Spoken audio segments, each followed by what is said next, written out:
Now recognizes the gentleman from Missouri, Mr. Bell. Mr. Secretary, unlike my colleague down the dais, I don't feel sorry for you. I visited with soldiers in war zones whose life is on the line. So, a few tough questions. I think you'll be okay. And so, my first question is: are you authorized to disclose intelligence that would put our troops in harm's way to our enemies? Well, I reject the premise of Just saying, question. as a hypothetical, are you authorized to do that? I have not and do not. Exactly, and I assume that. So when you told our ranking member that everything that you say is authorized, that wasn't completely accurate, correct? What I said is that every way that I communicate is. No, you actually said everything that you said is authorized. I wrote it down. Now, with that said, and the reason I bring that up is because it's about accountability. You won't believe the heated exchange that happened in this meeting. It started off calm, but quickly turned into a serious reality check. Let's break it down step by step. And we're talking about this war ethos. The primary component of that is accountability. And I'm going to indulge me in a quick analogy. Republicans introduced a bill on the House floor a few days ago, a resolution standing against terror, racism, hate, anti-Semitism, which as an American, as a black man, I'm going to stand against those things 6 times a week, twice on Sunday. Now, the nefarious part was there was a line that was stuck at the end of that resolution that essentially gave a shout out to law enforcement, which I do support, but also to ICE, which right now, a lot of Americans have a problem with the way ICE is being deployed. And I'm not happy with what they're doing, nor do I want to shout them out for that. And so accountability was, I didn't duck from the question. I went and I talked to my constituents. I went on social media. I did interviews to explain exactly where I stood, that I stand against hate. I stand against racism. I stand against anti-Semitism. And I hate that that line was stuck in there. That's accountability. So when we're asking you these questions and you're ducking and you're not answering them directly, that's not a culture of a war. What was the term? A war ethos, a warrior ethos. I'm looking at members who serve, and they're taking their lead from you. That starts with you. And if we have troops who are in war zones and they're watching while they're risking their lives, and you can't just answer some tough questions, what kind of culture is that setting? So If you enjoyed this breakdown, make sure to like, share, and stick around for more simple and dramatic retellings of big political and celebrity moments.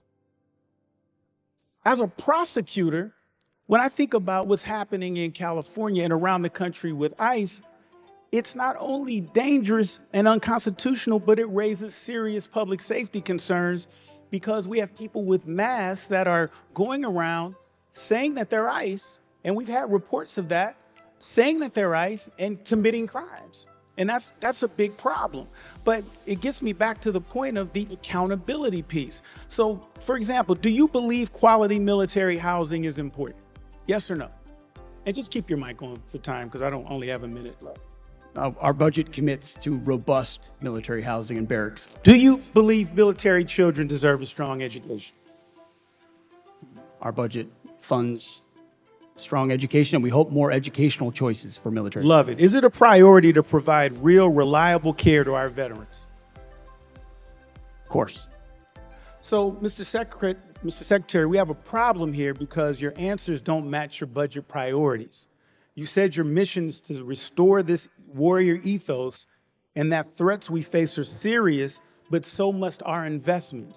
So when we think of, for example, a $45 million parade, I can think of 45 million things we could do more effectively with $45 million than a parade, such as the things that I mentioned: military housing, military children's education, providing reliable care for our veterans. All of these things would be higher on the priority than a parade. And so when we talk about showing strength, We're not talking about theater. We're not talking about showmanship. We're talking about things that actually make our military more lethal and keeps us safer. And so what I'm saying is that in my limited time left is accountability does matter, and this body cares about what our military is doing, because we care about national security, and we all take it very seriously. Jim's time My time. expired. Now the floor goes to a man from Missouri, Mr. Bale. He starts by saying, "Mr. Secretary, unlike my colleague earlier, I don't feel sorry for you. I've met soldiers in war zones, and their lives are always in danger. So I'm going to ask you some tough questions, and I think you'll be fine. My first question is, are you allowed to share secret information that could put our troops in danger with the enemy?" The Secretary replies, "I reject the idea behind that question." Mr. Bale continues, as a hypothetical, "Are you allowed to do that?" The Secretary answers, "I have not and do not." Mr. Bale says, "Exactly, that's what I assumed."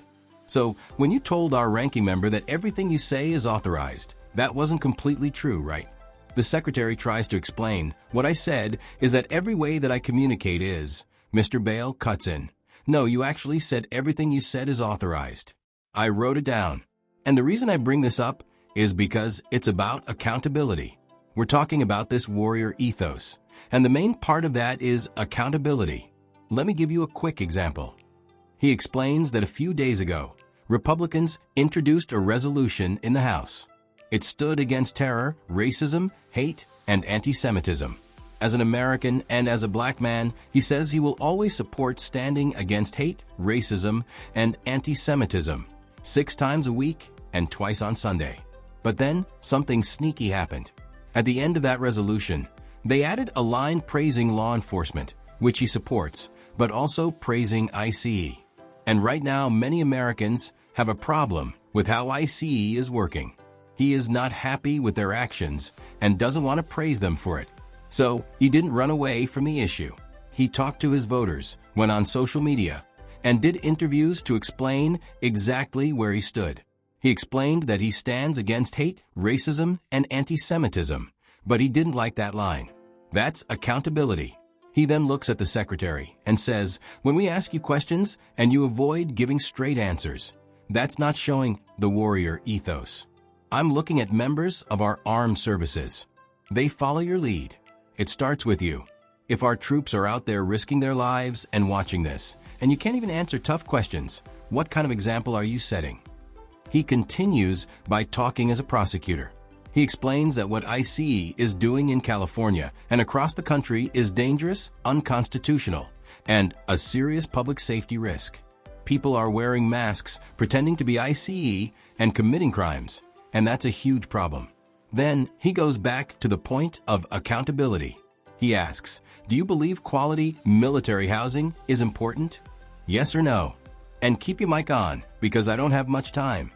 The Secretary replies, "Our budget supports strong military housing and barracks."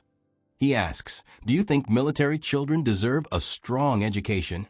The Secretary says, "Our budget funds strong education and more choices for military families." He asks again, "Is it a priority to give reliable care to our veterans?" The Secretary answers, "Of course."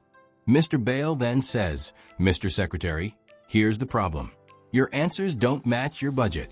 You said your mission is to bring back this warrior ethos, and the threats we face are serious. But our investments should be serious too. Take the example of the $45 million parade.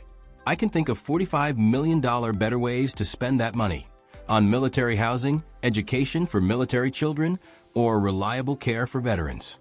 All of these are more important than a parade. When we talk about showing strength, we're not talking about putting on a show. We're talking about real actions that make our military stronger and keep us safe. So, in my last moments here, I'll say this: accountability matters. This body cares about what the military is doing because we care about national security, and we take it very seriously." The Speaker then says, "General's time expired.